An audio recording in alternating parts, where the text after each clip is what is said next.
Welcome r/Prorevenge.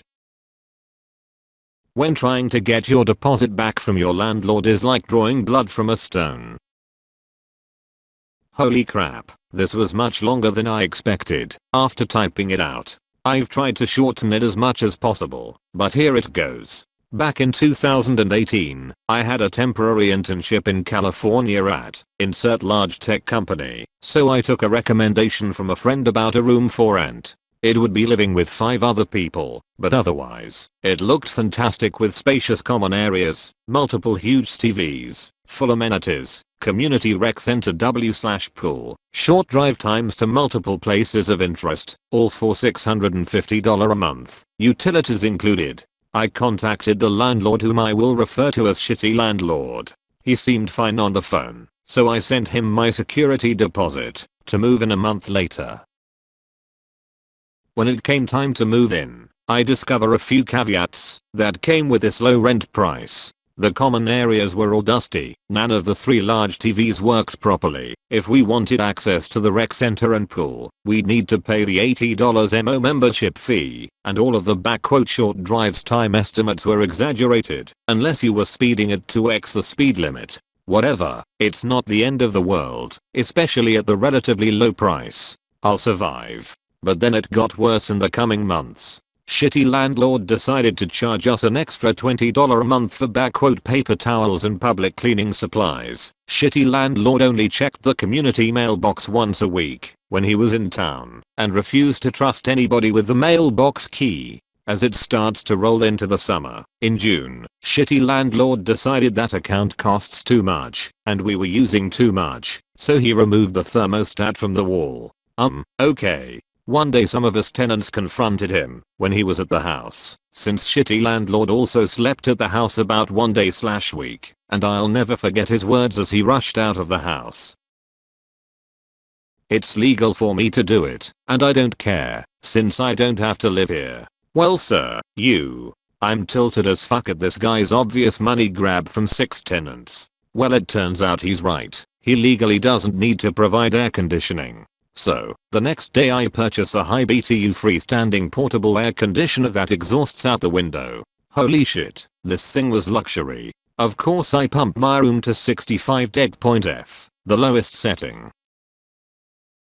When Shitty Landlord finally gets a whiff of my account setup, he comes to my room to complain about my account unit. I reply curtly, "It's legal for me to do it, and I don't care, since I don't have to pay for electricity." He leaves and later sends me a text. Yay, okay. Unbeknownst to Shitty Landlord, I'm taking his move out offer seriously, and this whole time, I've been rallying the troops. All the tenants have been upset about everyone's living situation, so with some minor encouragement, I managed to convince 2 of the other 6 tenants to move out at the same time as me. They were on a 2-month arrangement. I finally submit all our "notices of intent" to vacate at the same time, barely a week after my previous conversation with Shitty Landlord. He's pissed. He was just trying to get me out of the house, but now he has 3 rooms to fill instead of just 1. I ask about my legally mandated pre-move-out inspection. In no uncertain terms he told me to go myself. He said he's too busy to perform an inspection. Well, that's illegal, but okay. Time comes to move out. I found another room for rent much closer to the office for only $100 MO more. We all move out, and I text Shitty Landlord about my security deposit. No response. I text again. No response. Okay, I see where this is going. I spend days and days reading the law, compiling evidence/screenshots, and listing the laws that were broken. The smoking gun was a statute that requires a pre-move out inspection and a list of things to fix, and itemized list of deductions within 21 days, or else Shitty Landlord loses the right to withhold any of my deposit. In addition, he will be subject to treble damages if he's found to be acting in bad faith. I text again and again. I give him plenty of leniency, and I even cite the laws, so I can prove in court that I'm acting "in good faith," and Shitty Landlord intentionally ignored the laws that I made him aware about. Shitty Landlord probably thinks I'm a young pushover college student who won't follow through with legal threats. Well sir, we are going to court because I'm petty as fuck when it comes to people trying to fuck me over. I file in small claims for $650 plus treble damages, plus court costs. Shitty landlord files a counterclaim of $2,000 for backquote damages to the property, claiming I caused flooding and I broke the microwave. Okay buddy. In response, I gather testimonies from 3 of the other tenants, and I build my case into a 40-page packet of evidence, complete with page numbers, a table of contents, and descriptions for every screenshot and photo. I make 3 copies of everything and submit it to the court and the defendant, shitty landlord. The court date is set for November, and I leave the state just before Christmas, so just in time to appear in person, since my internship ends and I fly home in December. He starts filing to requests to postpone the trial. He cites a doctor's appointment and the motion is granted. Court date is rescheduled for a month later, in December, but still, before I fly home. New court date approaches, and he files another request to postpone, citing another doctor's appointment. Somehow that motion is granted as well, and we are rescheduled yet again to January. Done. January rolls around and surprise surprise, guess who's got another doctor's appointment conveniently on the same exact day of the trial? Denied. The court finally got off his bullshit and denied the motion because he can't prove he scheduled the doctor's appointment prior to the court date being moved. Welp. I'm not in CA anymore. I'm across the country on the East Coast. Shitty landlord thinks if I'm no longer in the state, he'll automatically win, since I'm not willing to fly back to CA. Well, unbeknownst to shitty landlord, California courts offer an option to appear by telephone. Haha.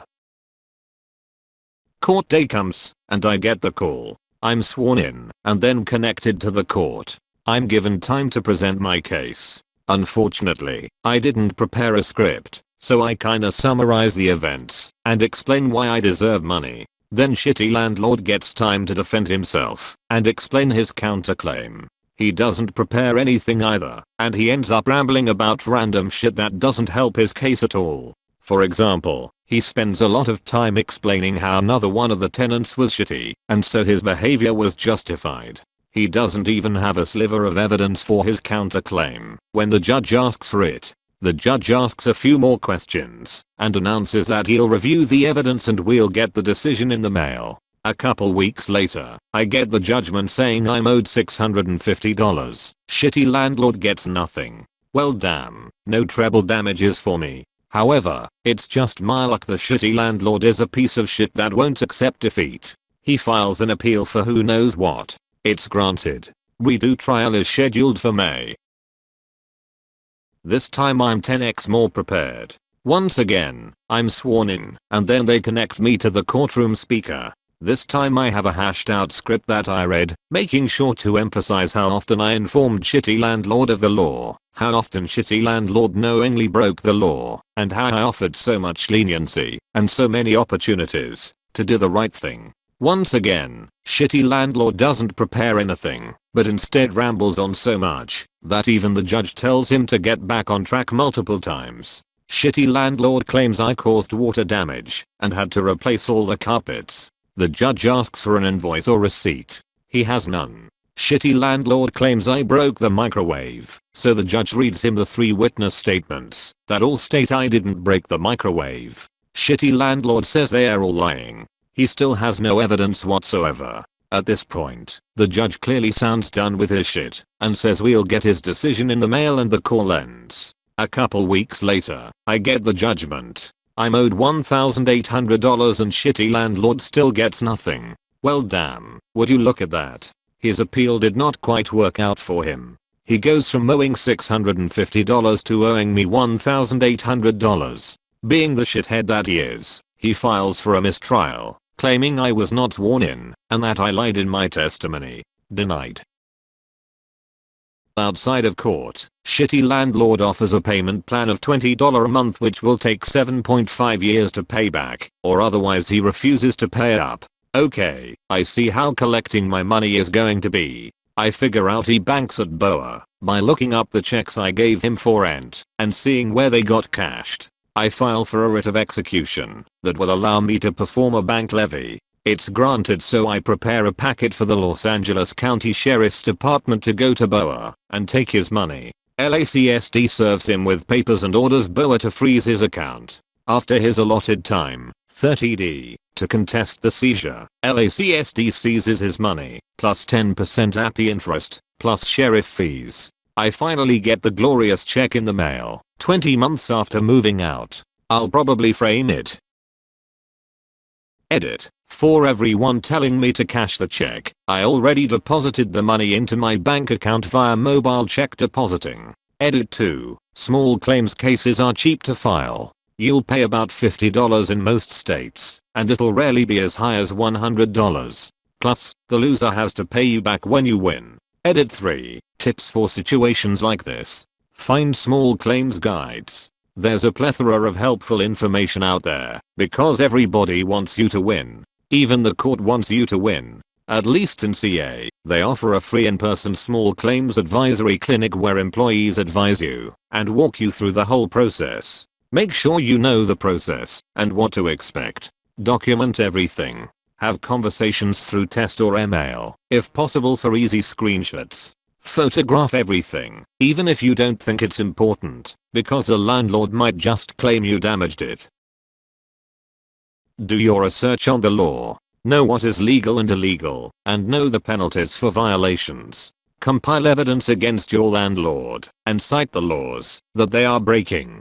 The easier you make it for the judge to see that you're right, the more likely they'll side with you.